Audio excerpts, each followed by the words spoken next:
the essence of the deal would be that they would halt advances on their nuclear program. They would roll back some elements that get them closer to what we call breakout capacity, where they can run for a weapon before the international community has a chance to react. That they would subject themselves to more vigorous inspections even than the ones that are currently there, in some cases daily inspections.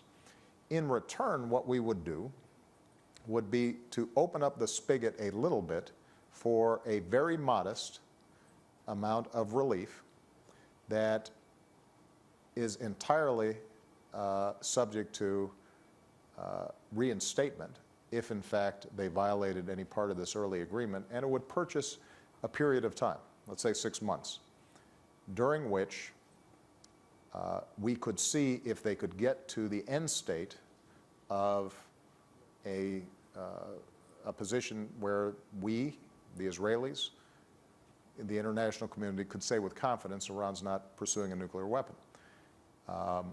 Now, part of the reason I have confidence that the sanctions don't fall apart is because we're not doing anything around the most powerful sanctions.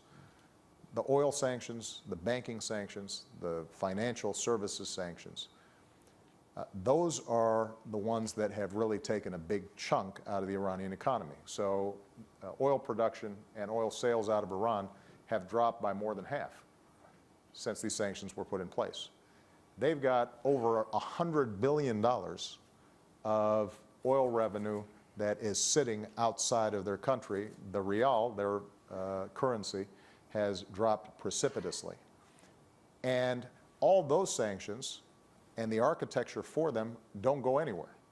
Essentially what we do is we allow them to access a small portion of these assets that are frozen. Keep in mind, though, that because the oil and banking sanctions stay in place, they will actually still be losing money even during this 6-month period relative to the amount of oil sales they had back in 2011.